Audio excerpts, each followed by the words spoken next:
70 years of evidence shows when you add lanes to a highway, cars fill it up. Why are we still doing this? And I will say I've spent like 4 years reporting that and like don't know that I have a good answer beyond people still persistently believe that driving creates prosperity.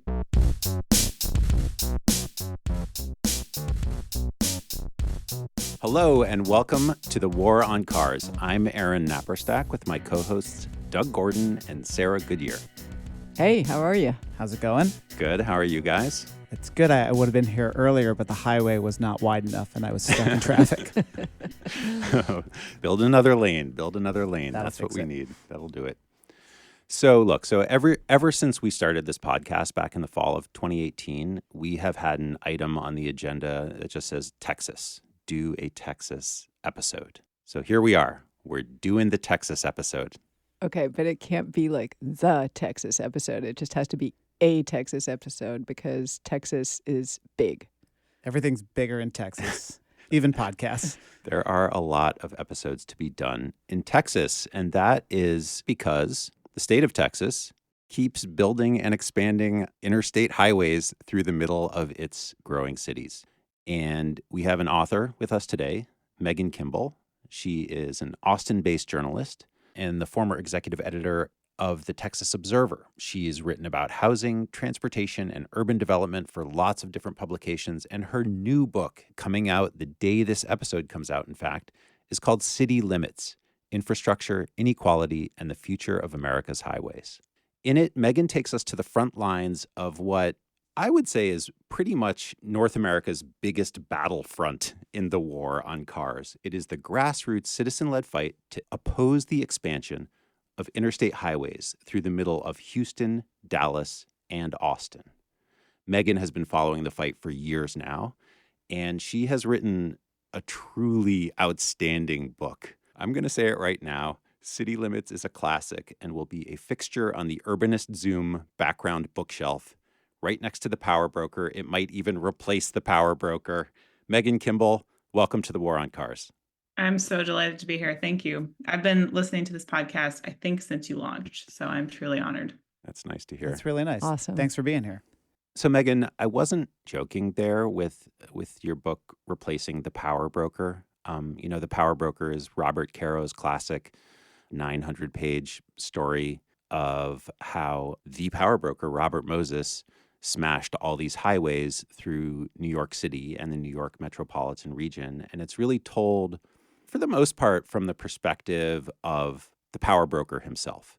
Your book is a kind of reverse power broker, told from the perspective of these citizen activists in Texas who are fighting these highways. I'm curious how you got into this. What got you started? Yeah, I'm really honored for the comparison to the Power Broker. I'll take the comparison to Robert Caro any day. So I was covering housing. I worked at the Texas Observer as an editor, but I also was covering housing. And I wrote a long story about Austin's effort to update its zoning code in 2019. We haven't updated our zoning code in the city since 1984. As a result, as Austin has boomed, all of the growth has happened at the fringes and the suburbs and the exurbs. You can see it on a map. It's just this donut around the city is where all the growth is. So that's a problem for lots of reasons, environmental reasons, and it creates car dependency. So I wrote a story mostly about the kind of housing and the fight to update the zoning code. It published in late 2019, and then in early 2020, kind of unnoticed by, I think, a lot of people, the Texas Transportation Commission voted to allocate $4 billion to expand I-35 through the heart of Austin, a mile from where I live. And to me, those felt like the same story that no one was really telling as the same story, the fact that our housing policy has created suburban sprawl so that even people who want to live in Austin, cannot live in Austin. And therefore, they are required to get on these highways to get to work, to school, to anywhere worth going to. And so those really feel like kind of the same story. And I didn't quite know what to do with that, but I was interested. So I started following TxDOT and the Texas Transportation Commission. And that summer, in the summer of 2020, George Floyd was murdered by police. And in Austin, like in many cities, there were protests. And in Austin, protesters gathered on the I-35 frontage road, which is right outside APD's headquarters, the headquarters for the Austin Police Department. And at some point, they took I-35. So they, thousands of people climbed onto the highway and stopped traffic on this interstate that crosses the entire country. And I saw that happening online, and I was like, I have to go see this. And so I went down there and saw, people like police in riot gear on the edge of the highway. It was this really stunning moment. And for me, it was this kind of light bulb moment of like, I think a lot of people know about the racist history of highways and how they intentionally demolish Black and Hispanic neighborhoods. But that racism is very present today. It is not gone. It is still very much a present part of how people live and experience cities. And, I-35 in Austin was built on East Avenue, which is the line that segregated the city. So when it was built, it literally created a wall between communities of color, namely Black communities, in the heart of the city. And that racism remains. It's not gone. And so I had this kind of light bulb moment then, and I just sort of was like, oh, the highway is the story. And so I started reporting on highways in Texas, and in doing so, I learned about this massive highway expansion in Houston that will demolish 1,200 homes, many of them occupied by Black and Hispanic people. So we obviously have not learned the lessons of the 1950s and 1960s documented so eloquently in The Power Broker. And in reporting on this highway expansion in Houston, I started talking to grassroots activists there who were trying to stop this $9 billion project, this group called Stop TxDOT I-45. And I found their effort to be really compelling, as a journalist, that these primarily young people in their 20s and 30s, were trying to organize, going door to door across this massive city to try to stop a highway expansion, which I think, for most of Texas history, we're seen as inevitable. TxDOT announces a highway expansion and it happens. That's just the story. And I found it to be really interesting and moving that there was real opposition on the ground. So talking about widening highways, how many lanes, it's sort of abstract, right? Like just, you're going to widen a highway. But what is so amazing about this book is how you get into what that means for people on the ground. And you start by talking about a homeowner who finds out that her home is in the way of this highway widening in Houston, and it is anything but abstract to her. So can you talk about maybe her story and what the actual effects are when these billions of dollars are thrown at this problem? Yeah, so every highway widening requires new right-of-way, and that right-of-way is typically occupied. People live there, there are businesses there. So in Houston, I met this woman, Modesty Cooper, who's a Black woman in her 30s. She got a parcel of land in Houston and designed this home from the ground up. She was serving as a civilian in the U.S. military, so she was abroad. This massive undertaking because she wanted to, put down roots and build a home for herself in Houston, where she grew up. She was still living abroad, still living in Iraq, serving the U.S. military. She comes home and she finds a letter in her mailbox from the Texas Department of Transportation saying, hey, we need some of your property. And her reaction was, no, thank you. But she called the number on the letter, ended up going in to meet with TxDOT representatives who said, hey, we need the land that your home is on. So we're going to need to buy that from you. And I think her first reaction was, no, this is my property. You cannot buy it from me. And then she learned about something called eminent domain. So, eminent domain is a feature of governments since there's been government, which is the government is allowed to take private land for public use, so long as the owner is justly compensated.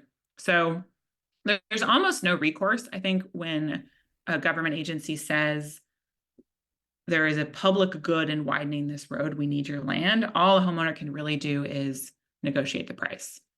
But in this instance, because so many communities of color were impacted by this project, homeowners and businesses and renters, some people filed a civil rights complaint, including Modesty, saying that the project disproportionately impacted communities of color, which are protected under the law. So in early 2021, Modesty filed a civil rights complaint with government. Megan, I wonder if you could talk a little bit about, because, Aaron was saying at the top that your book is like a reverse power broker that really talks about the citizens and the communities that are affected. They are the center of the book, not the sort of great man theory of history. I think sometimes when we look at highway widening projects in history, we see the before picture of the thriving Black neighborhood, and then we see the after picture of just the highways and stroads that wipe it out. And we don't see the in-between, which is often 2 to 3 years, if not a decade or more of construction and the gradual withering away of a neighborhood. So, you were mentioning Modesty Cooper, who has invested so much of her personal wealth and effort into building a house. What happens when someone gets that letter and says, sorry, you're going to have to move. We'll buy you out of your house. But what happens to a community when they feel like this is inevitable and they can't fight it? People leave. A lot of people don't think they can fight TxDOT, and so they don't. So the neighborhood around Modesty emptied out. A lot of the houses around her are vacant. She chose to stay and fight for as long as she could, but a lot of people simply say, I have to leave my home eventually. I might as well do it now. So indeed, yeah, you see how these communities, that's happening in Austin literally right now, that they're expanding I-35. And so a lot of the properties along the frontage road are getting bought out. And so it's you can kind of see it start to happen, that these businesses become vacant. I think the uncertainty is kind of the biggest corrosive element. I talked to this homeowner, Elda Reyes. Her and her husband are immigrants, and they bought a house on Houston's north side, right on the highway frontage road. And they got the same letter saying, hey, we need to buy your home. And the Elda only speaks Spanish. And so she had a limited ability to get information about the project until Stop TxDOT showed up at her door and said, hey, we can give you information. But they were in this limbo for 5 or 6 years. Do we stay or do we go? The project was paused. Now there's hope. Oh, it's back on again. Now there's the dismay. They wanted to put a new roof on their house. They didn't do that because why would they spend their savings to put a new roof on their house if that house is going to get demolished? And they're not going to recoup that money from TxDOT because TxDOT, I think, systemically undervalues properties. So, and you can see that in Houston. Clayton Homes is a public housing complex that is in the footprint of the highway expansion, and that was sort of gradually emptied out. And now it's I don't know about crime there, but it's certainly an abandoned property. The windows are broken in. It used to be a place where hundreds of people lived and had families and interacted. And those people have now just been dispersed across Houston. So I talked to one renter who was in public housing at Clayton Homes. She got a Section 8 voucher and she moved to some place that would accept it. And she talked to me about how now she has to drive to get everything she needs. She used to live right near downtown Houston and her son could bike to school. Her daughter was taken care of nearby. Her daughter's childcare was nearby. But now she spends her morning and evening driving to pick up her children, to go get groceries and food, because the place she lives is not near anything. And she had this very clear understanding, hey, this highway expansion perpetuates car dependence. Can you talk a little bit about why TxDOT is so uniquely hard to fight? The way you describe them in the book, it's just everybody just sort of seems to assume if you're fighting TxDOT, you're going to lose. And, every state DOT is a little bit like that, but TxDOT seems unique to me in that way. I'm wondering, is it just the scale of the money involved? It just seems like a sort of stupendous amount of money, and you're in a state that's a fossil fuel state, and there's nothing pushing back against it. Probably the sums are similar in California, say, but there are all these other forces pushing back against it. In Texas, I would imagine that's not so much the case. Yeah, Sarah, I think that's completely right, that there's way more money involved here. I have reported on other state DOTs, like Colorado passed a 10-year transportation spending package of $5 billion.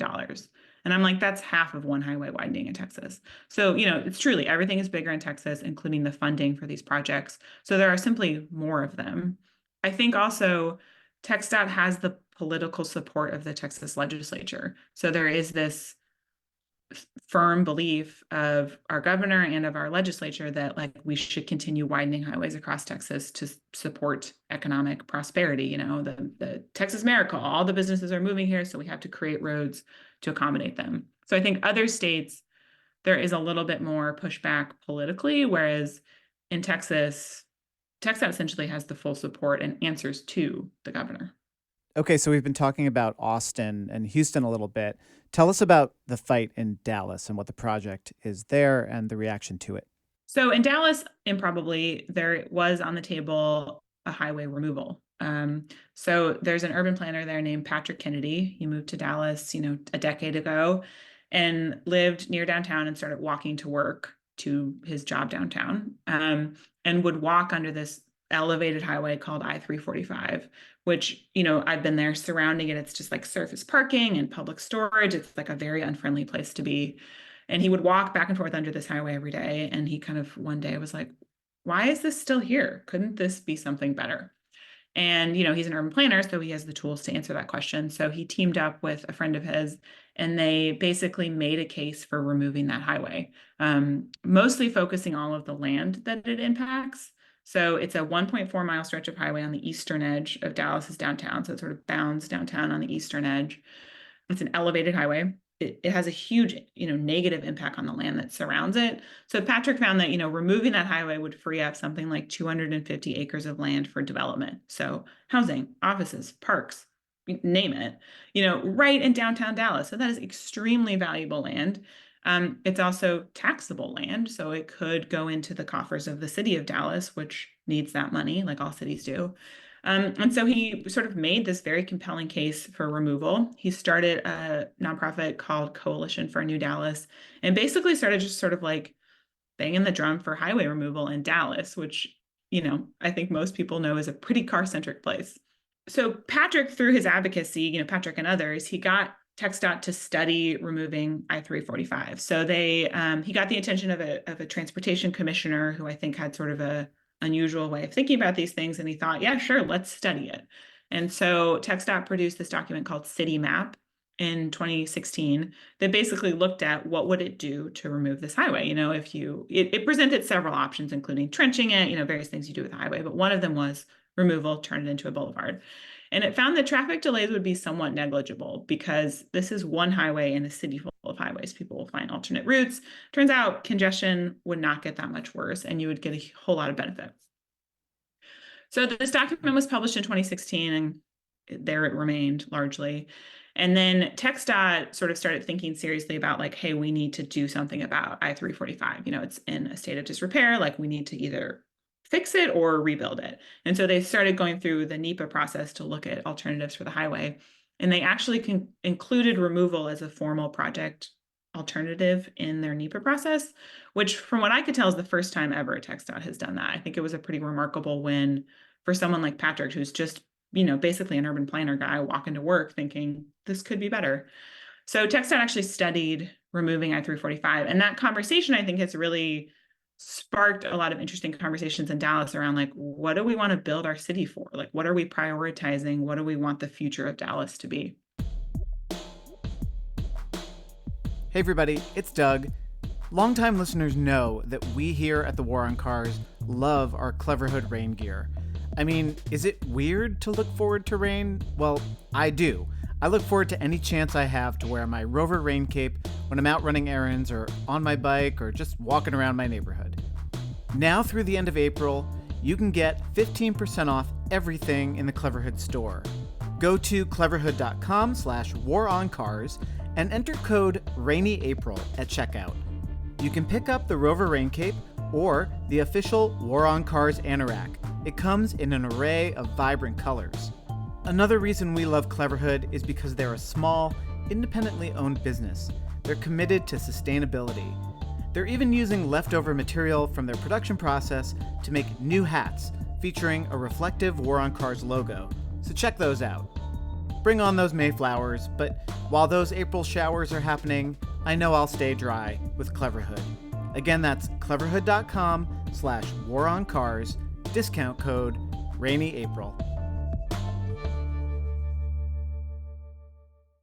You talk in the book about the guy at the top in TxDOT, and it sounds like he might be a sort of insurmountable part of the problem. Can you tell us about the Darth Vader of the Death Star that is TxDOT? Yeah, so TxDOT is governed by the Texas Transportation Commission, which is a 4-member body of, people appointed by the governor to run the state transportation agency. And the chairman of the Texas Transportation Commission is a man named J. Bruce Bugg Jr. Classic Texan, shows up to commission meetings in a suit and cowboy boots, is a banker from San Antonio. He does not necessarily have a background in transportation, but he was, in fact, he said as much when Abbott appointed him. but he has essentially the power to decide, he and his colleagues on the Transportation Commission, but he's been in that position for almost a decade.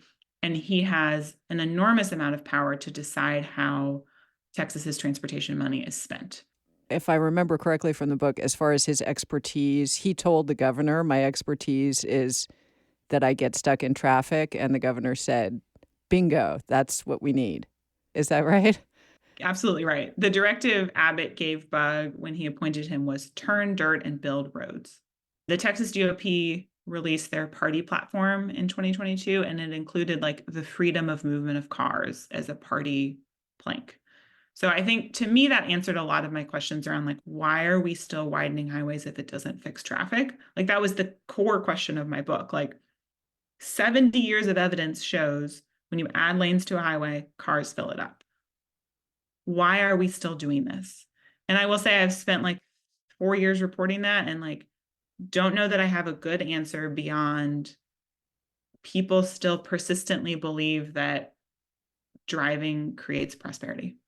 I think advocates sometimes are talking about something different than what the planners and state DOTs are talking about. So we are talking about fixing traffic and how it doesn't work to widen a highway, and they are talking about prosperity. And in a way, they're right. It does create prosperity, just not for the people who live close to the project and are going to get kicked out of their homes or be choking on more fumes or have to walk across a highway to get to work.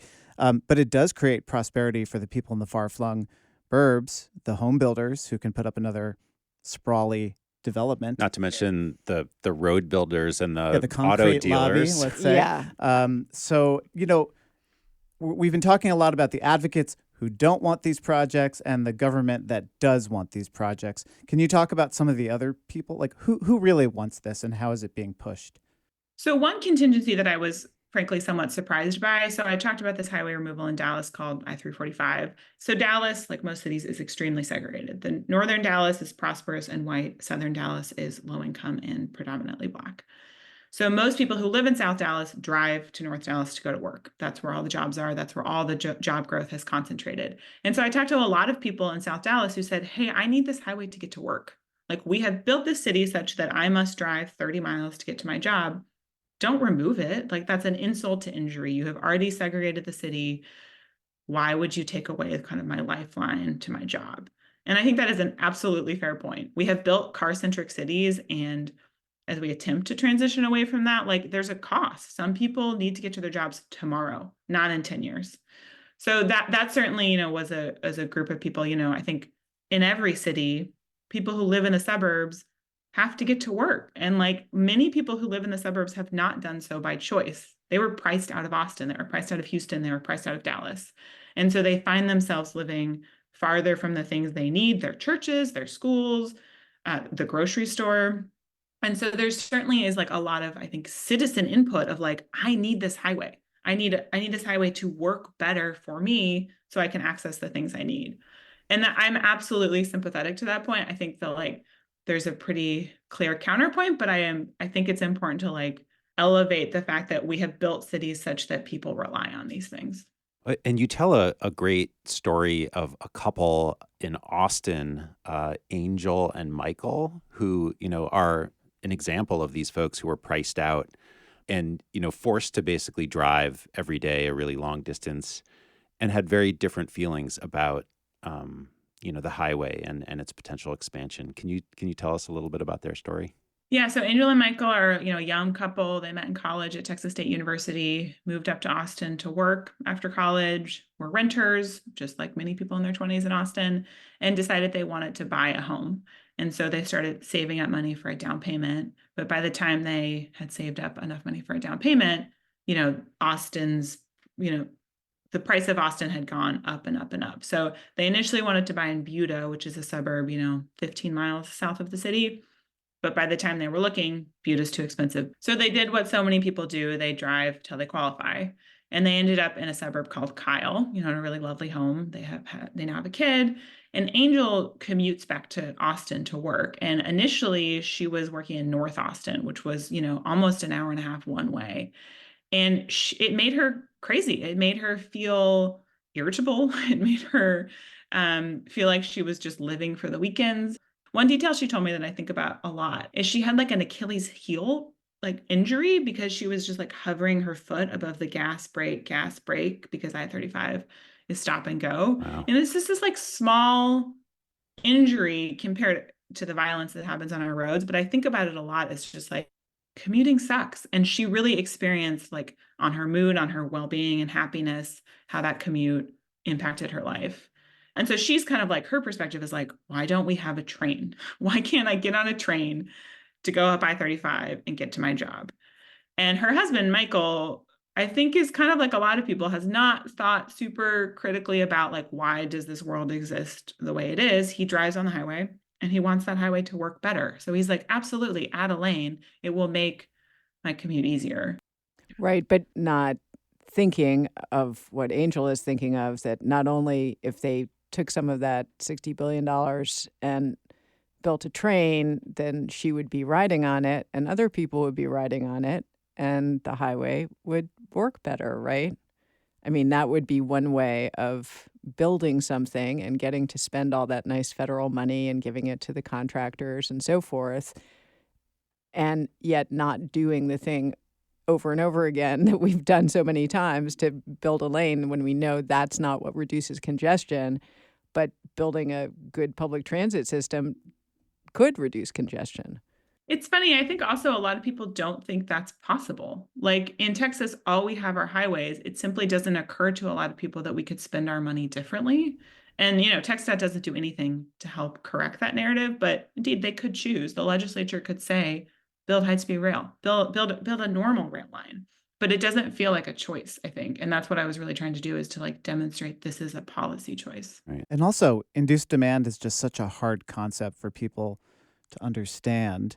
I mean, I think we all understand if you have a lot of stuff and not a lot of space in which to put it, you should move to a place with more space and you'll be fine. And it doesn't work that way with highways. And the other thing I think that folks like this don't, like, why would they understand this? It's not just that one section of highway that's going to eventually fill up with traffic. It's going to be the entire blast radius of the project, as well as in, let's say, a suburb like Kyle, where more people are moving and there are more cars. And like, so maybe this one little section will be cured for a short amount of time, but maybe just getting out of their cul-de-sac is going to be a lot harder because of all the highways that are just consuming everything in their path. I was surprised by how many people understand induced demand. They don't call it induced demand, but Houston has this sort of quote unquote gift of the Katy Freeway, which is the most famous example of induced demand, I think, in the world. The Katy Freeway was expanded to nearly 26 lane, one of the widest highways in the world. And within 5 years, traffic was worse. So people in Houston drive on that highway. They know it, they understand it. And I went out canvassing, going door to door with Stop TxDOT I-45 as they talked to people about the North Houston Highway Improvement Project. And I was sort of amazed by how many people were like, well, that's not going to fix traffic. Like a lot of people actually understand. Right. It's like term of induced demand is their day-to-day experience, essentially. Yeah, exactly. And Texas is one big experiment in induced. The United States is one big experiment in induced demand. Right. I don't know if you guys remember, Lena Hidalgo, the Harris County judge, did that great video explainer of induced demand a few years ago. Just made it so clear. And I think that is the frustrating thing, that even when people do understand it, right, and have it explained to them, maybe understand it intuitively like you're talking about, they still do it because, as you say, they don't have any vision for what else might be possible. And I guess that's something that I wonder, activists can throw legal wrenches into these expansions, but in terms of just presenting alternatives in any kind of systemic way, that seems like that requires political leadership, and kind of wondering if that political leadership is in evidence at all, or growing, or if there's any sort of appetite for that in Texas. No.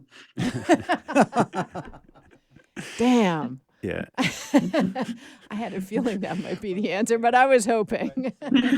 I mean, I'll just add, there's certainly local leadership. Absolutely. Judge Hidalgo among them, but no one at the state. Well, let's talk about that. So activists are creating these great organizations, these grassroots efforts in these 3 different cities, and then they start to come together on more of a statewide level. Yeah, I found that really remarkable. Like over the course of my reporting, it was really kind of like isolated. The activists in Houston were doing their thing, the activists in Dallas were doing their thing, and ditto in Austin. And there was no real like kind of communication between them. And I found that even with like coverage of these highways, is like there were local reporters in Houston and Austin, but like no one had really looked at TxDOT. And that what really motivated me as a journalist is like, well, there's this like higher up power that is creating all of these highway expansions. So the activists in these different cities, they, I think, saw what each other were doing, particularly in Houston, that kind of when the civil rights complaint, when they filed a civil rights complaint and then the project was paused, I think that really got a lot of notice, not just nationally, but in Texas. And so these groups sort of started talking to each other. I think COVID helped in the sense of everybody learned how to communicate via Zoom. And so it was really easy to say, hey, let's have a bi-weekly meeting to just talk about what's happening in our communities. So literally it just happened like some activists in Austin sent out an email to everyone they knew who was fighting highway expansion in some capacity and said, please join a Zoom. And I went to a lot of them, and literally it's just kind of like, it's grassroots organizing. That's basically what they're doing. But I think on a statewide level, which had never happened in Texas before. And also I think, no one had really bothered to show up to the Texas Transportation Commission to ask for something different, to say, hey, we don't want this. And so what do? They just start showing up at TxDOT meetings? So, Stop TxDOT I-45 has spent thousands of dollars to bus people in from Houston. People have driven from El Paso, which is 8 hours from Austin, to testify, to say, your decisions are harming my community. I don't want this. And so I think largely that movement has happened at the Texas Transportation Commission. During one of these statewide protests, they have Stop TxDOT I-45 has this giant banner that says, do not pave over us. It's like the length of a big conference room. And they unfolded it and held it in that room.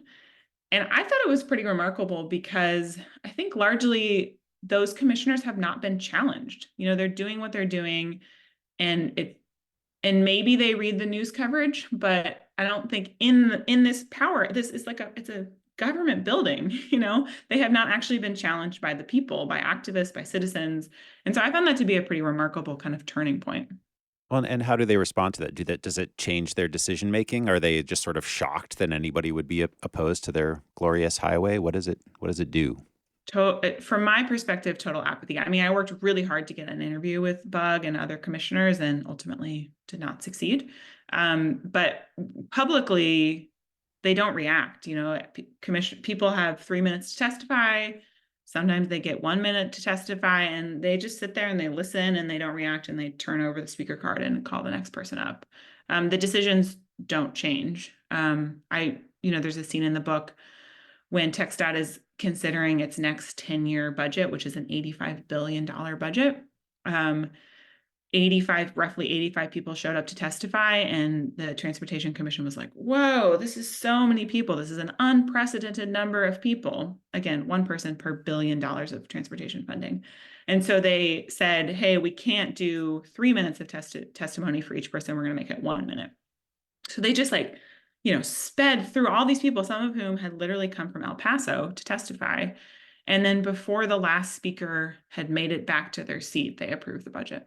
It does seem to me to be a cause for hope that this organizing has begun to happen. And when these commissioners just sort of breeze through their budget after hearing all of that, what is the reaction of the advocates to that? Well, I mean, this is Texas. So I think a lot of Texans have grown accustomed to cruelty and apathy from our government. So that's true not just in transportation. So I think anyone who's an activist in Texas, I sort of has figured out how to keep going despite the odds. So that's one thing, is like fighting for the sake of fighting, I think is important to a lot of people. The sense of like, we're not just going to let you pave over us without putting up a fight. I think also that it's like celebrate, there have been real wins. So the activists in Houston did not stop the North Houston Highway Improvement Project, but by putting up a fight, filing civil rights complaints, Harris County filed a lawsuit against TxDOT. All of those actions forced TxDOT to the table to negotiate with FHWA. So the outcome of the civil rights complaint was that FHWA sent people to Houston to sort of investigate, talk to people on the ground, collect documentation, and then they went back to DC and did some sort of internal process. And then they spent almost a year negotiating with TxDOT of how are you going to change this project to mediate the harms that it causes. And a lot of those would not have happened if activists had not gotten involved. They would have just gone ahead with the project as it was conceived of a decade ago. But I think activists successfully fought for like more flood protection, more flood control. They got TxDOT to pay for caps over the highway so that at least some communities will be kind of reconnected. I think there were important gains in the voluntary resolution agreement that TxDOT signed with FHWA that would not exist had activists not gotten involved. And the same is true in Austin. People here have been fighting for a better I-35 for 3 decades.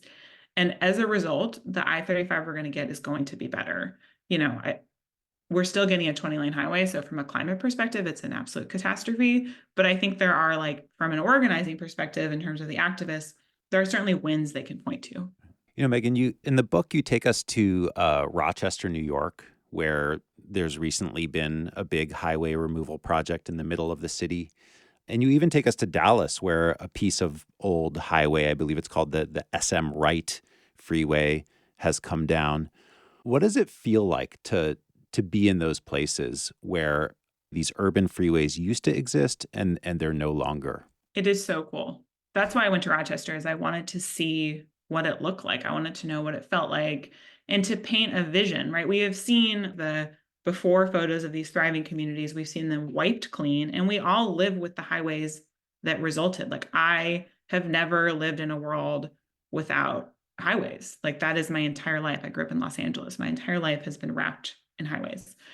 And so to go to a place like Rochester and see photos from 2015, 2016, very recent photos of, on Google Earth, you can see it, like what this highway was and did.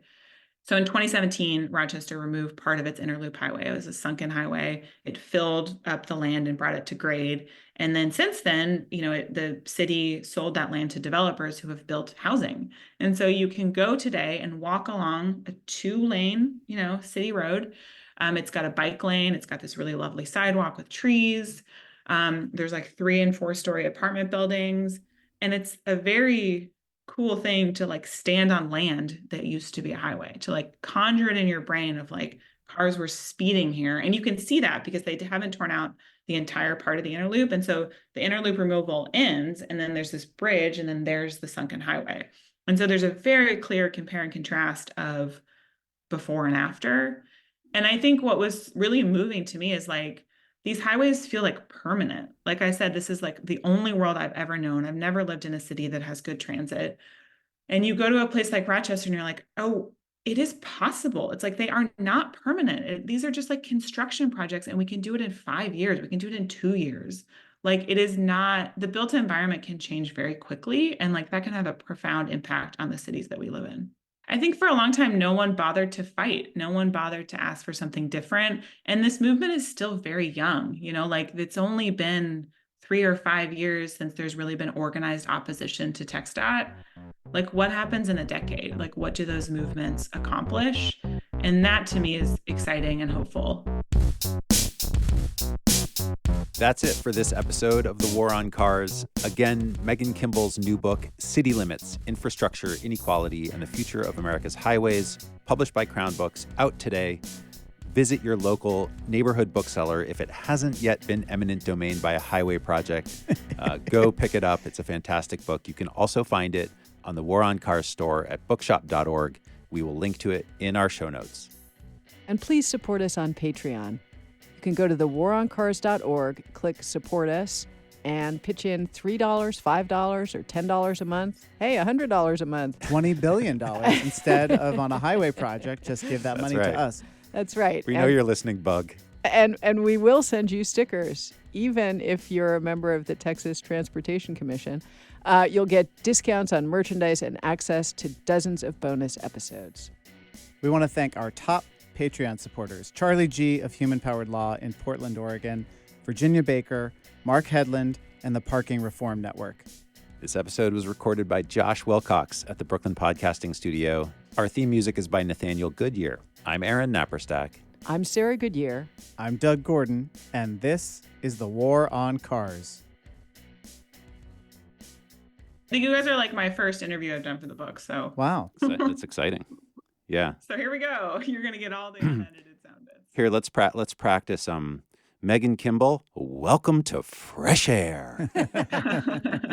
No, you're supposed to Thanks go. so much for having me, Terry. There you go.